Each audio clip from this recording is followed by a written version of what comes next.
नहीं है। वो पृथ्वी जो एक मिट्टी का बिंदु भी उससे बड़ा है परमेश्वर के सामने, ऐसी पृथ्वी पर वो अपना राज नहीं कहता, मेरा राज ऊपर का है। मैंने तुम लोगों को बनाया है, सिरजा है, ताकि तुम मेरी आराधना कर सको, मेरे पीछे चल सको।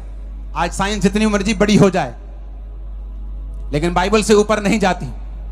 हर 2 महीने में स्टडी आ जाती है, जो बाइबल में लिखा है वो ट्रू है।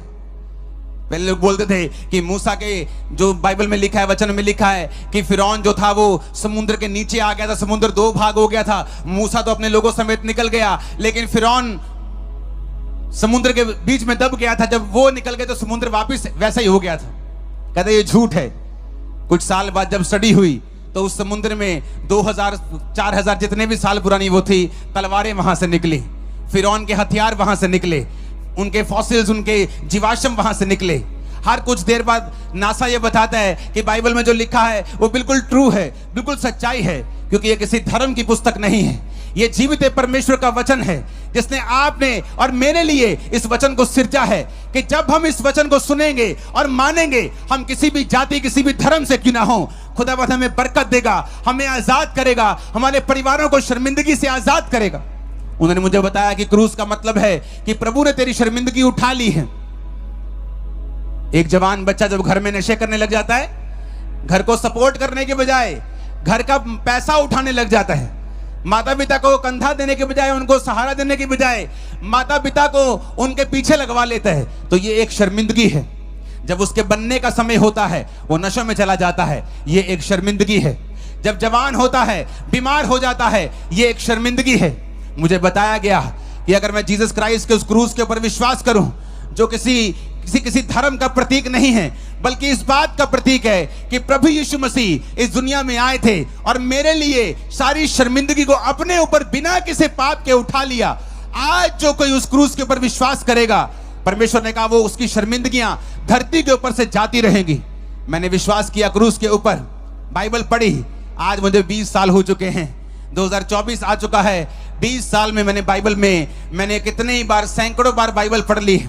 नया नियम तो मैंने सैकड़ों बार ही पढ़ लिया, पुराना नियम भी कई बार पढ़ लिया। एक भी बार बाइबल में ये नहीं आया कि मैं ईसाइयों का परमेश्वर हूं। एक भी बार ये नहीं आया कि मैं धर्म बदलने आया हूं। एक भी बार नहीं आया कि धरती पे मेरा राज, परमेश्वर ने कहा मेरा राज वहां का है। धरती पर वो राज जो तुम लोग कहते हो, वो राज परमेश्वर स्थापित करने के लिए नहीं आए, वो आत्मिक राज को स्थापित करने के लिए आए। नहीं तो हम लड़ते, शारीरिक रूप में लड़ते तो उसका राज स्थापित हो। यीशु ने कहा मेरा राज आत्मिक है। तुम सब लोग मेरे धर्म और राज का पीछा करो, तुम सब लोग बाइबल का पीछा करो, तुम सब लोग वचन को सुनो। तो देखो अन्य जातियां जिन वस्तुओं की खोज में रहती हैं, क्या खाएंगे, क्या पिएंगे, क्या पहनेंगे, परमेश्वर ने कहा ये सब वस्तुएं तुम्हें पीछे पड़ के मिल जाएंगी, किसी वस्तु के पीछे तुम्हें जाना नहीं पड़ेगा।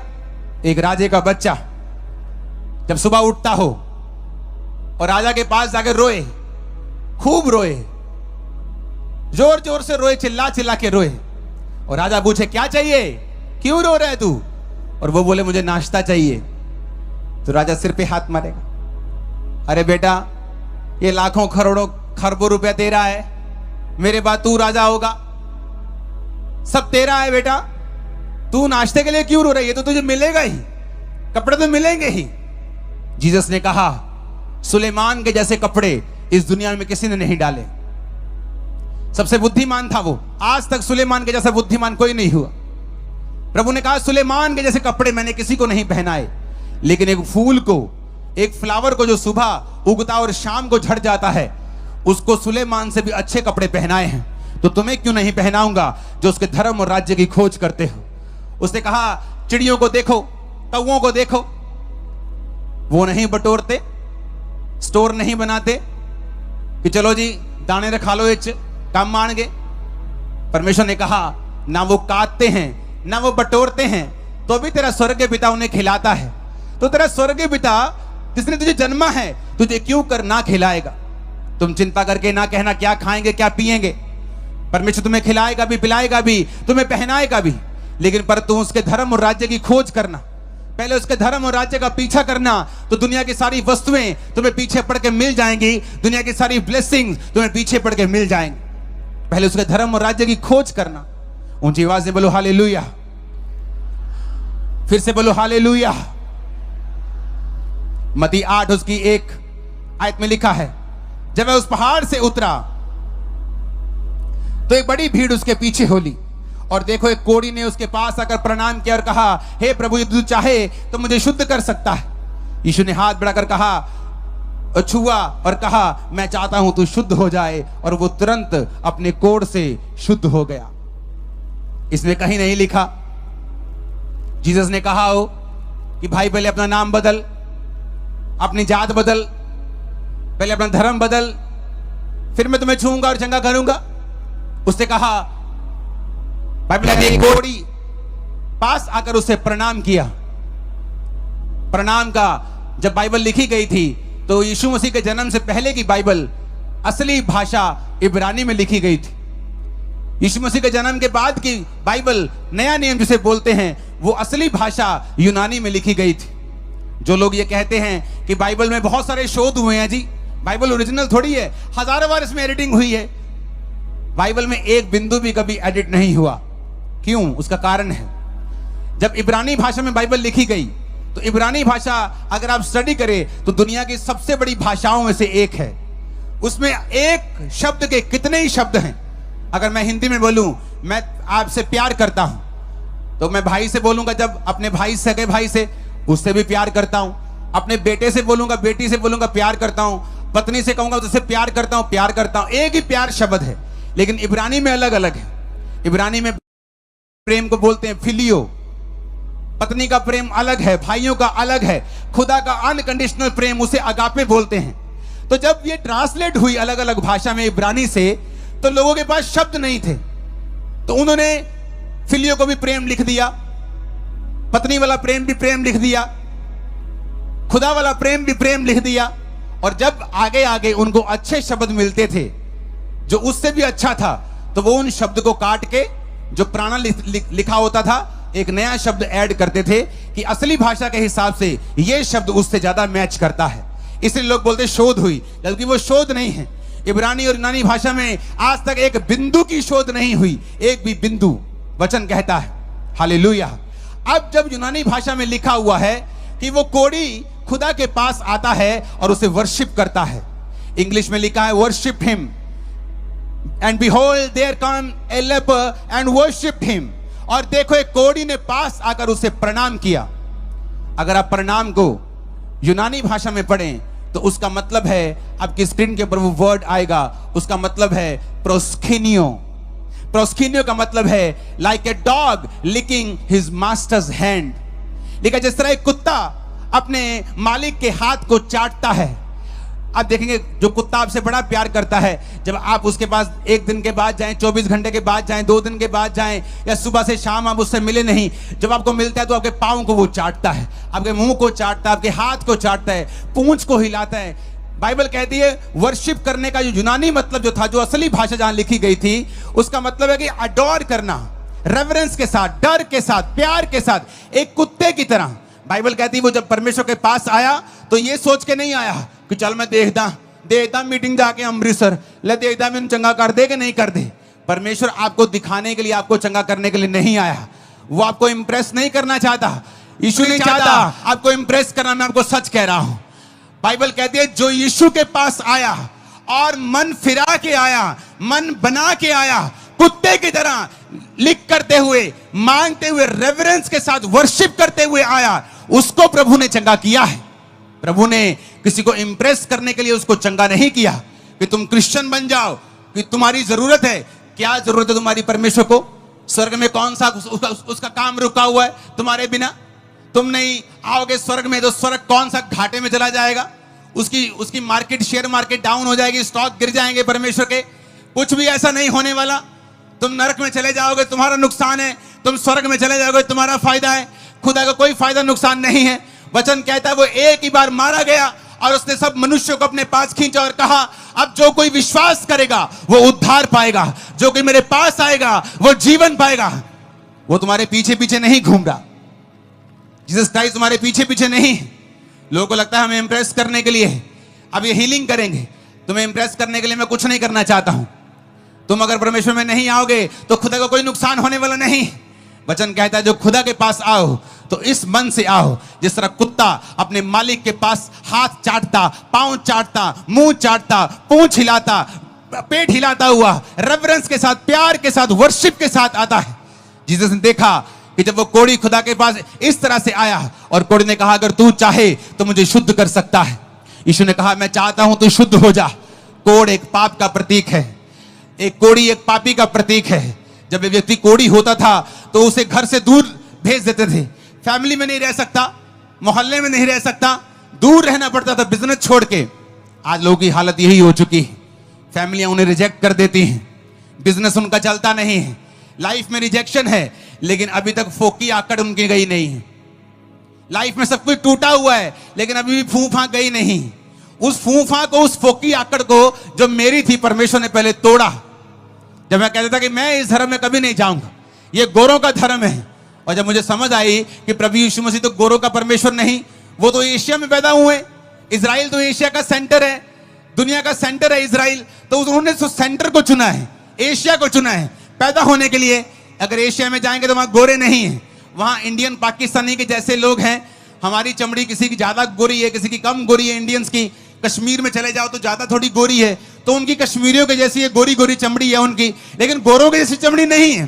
गोरों ने तो बाद में यूरोप में पौलुस की तरफ प्रचार हुआ, फिर अमेरिका में गया, फिर कनाडा में गया। कनाडा में तो क्या 3 करोड़ सारे लोग हैं अभी तक, तो वहां अभी तो बहुत लेट प्रचार गया। तो गोरों का वो परमेश्वर नहीं है, वो इजराइल में पैदा हुआ, एशिया में पैदा हुआ। वहां से 12 चेलों को जब परमेश्वर का सुसमाचार सुनाया गया, उसके बाद लोगों को सुनाया गया, हजारों लाखों, आज 400 करोड़ लोग परमेश्वर को फॉलो करते हैं। और परमेश्वर हमें इंप्रेस करने के लिए नहीं आया, ये मीटिंग किसी को इंप्रेस करने के लिए नहीं है, ये मीटिंग किसी धर्म को बदलने के लिए, किसी धर्म को नीचा, किसी धर्म को ऊंचा करने के लिए बिल्कुल नहीं है। ये जीसस क्राइस्ट को, उसके प्रचार को सुनने के लिए कि यीशु मसीह आपसे प्यार करते हैं। उसने प्यार के तहत अपनी जान दी है, प्यार के तहत कोड़े खाए हैं, प्यार के तहत आपकी शर्मिंदगी उसने क्रूस पर उठाई है, और वो मारा गया और जी उठा।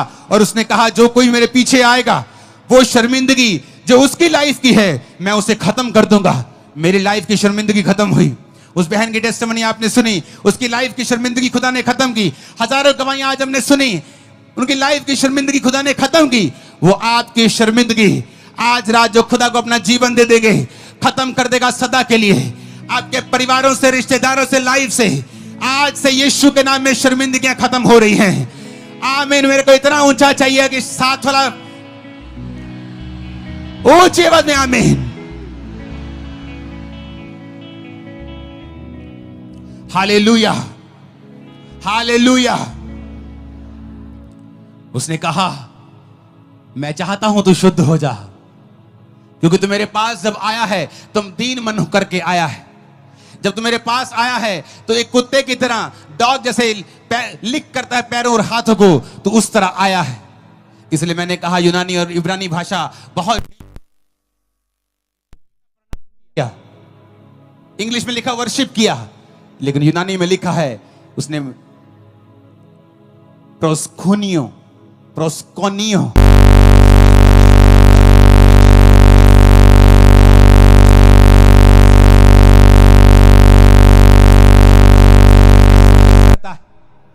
खुदा ने कहा अगर तू उद्धार चाहता है मेरे पास इस तरह से आना, मन फिरा के।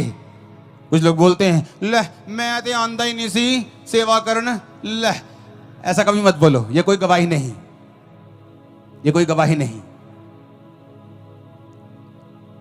अगर आप जीसस को, अगर आप यीशु मसीह को रेफरेंस के साथ, भय के साथ, प्रेम के साथ उसके सामने आएंगे, उसने ये नहीं कहा जब मैं, अगर तू मुझे चंगा करेगा मैं तुझे फॉलो करूंगा, मैं भी मान लूंगा तो यीशु है। यीशु के पास 2 क्रूस पर डाकू चढ़ाए गए थे, एक डाकू सज्जे एक खब्बे। तो एक डाकू उनमें से बोला अगर तू मसीह है तो अपने आप को नीचे उतार और मुझे भी नीचे उतार, मैं मान लूंगा तू मसीह है। दूसरा डाकू उसे डांटता है कि हमने तो पाप किया, अपराध किया है, हम क्रूस के ऊपर हैं, लेकिन इसने कोई पाप, कोई अपराध नहीं किया। यीशु मसीह को अपने हाथों और पैरों पर कील ठोकने वालों को माफ करता हुआ देख रहा था। वो देख रहा था कि ये कोई आम इंसान नहीं है, ये सचमुच परमेश्वर का पुत्र है। और उसने कहा, दूसरे डाकू ने, हे प्रभु जब तू स्वर्ग में जाए तो मुझे याद रखना। यीशु ने कहा आज रात तू मेरे साथ स्वर्ग में होगा, आज शाम तू मेरे साथ स्वर्ग में होगा। यीशु ने उसको रिस्पॉन्स नहीं दिया जो उसको ताने मार रहा था कि मैं भी तेनू फॉलो कर लांगा, मैं भी ईसाई बन जाऊंगा, मेरे जीवन से काम कर। परमेश्वर ने कहा नहीं, मैं उसकी लाइफ में काम करूंगा। उसने कहा हे प्रभु। दूसरे ने कहा प्रभु तू मेरी बात को सुन, जब तू स्वर्ग में जाए तो मुझे याद रखना, मेरी सुधि लेना। यीशु ने कहा आज कोई बपतिस्मा नहीं दिया उसको, इसका मतलब ये नहीं बपतिस्मा नहीं लेना, उसके पास समय नहीं था बपतिस्मा लेने का, उसने मुंह से अंगीकार किया प्रभु, तो बाइबल कहती है परमेश्वर से स्वर्ग में ले गए और जीसस ने कहा आज शाम तू मेरे साथ स्वर्ग में होगा। तेरे पास कैसे आना है? मन फिरा के, मन को दीन करके, उस पर एहसान नहीं करना है, उसके पास जाना है, क्योंकि उसने आपको और मुझे सब चीजों को बनाया। धरती तारागण उसके शब्दों से बनाए गए हैं। जो मैंने आपको ये वीडियो दिखाई है, बड़ी छोटी सी वीडियो है, इंटरनेट पे सर्च करना, इससे बड़ी अच्छी अच्छी वीडियो आपको मिल जाएंगे, जहां आपको धरती का साइज मालूम होगा कि ये कितनी छोटी है, कितनी स्मॉल है। और इस छोटे से मिट्टी के बिंदु के लिए परमेश्वर लड़ेगा?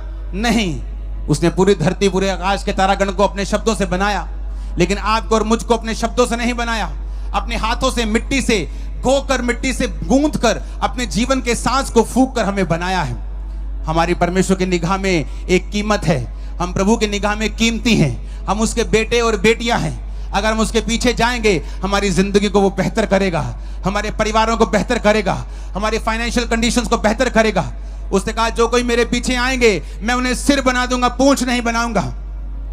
तुम बहुत से लोगों को नौकरियां दोगे, बेस्ट देशों में तुम जाओगे, बेस्ट पोजीशंस हासिल करोगे, बेस्ट पद में तुम हासिल करोगे। आमीन। मेरे को ऊंचे वाला चाहिए चर्च। Hallelujah, hallelujah. ऊंची आवाज में हालेलुया बोलो।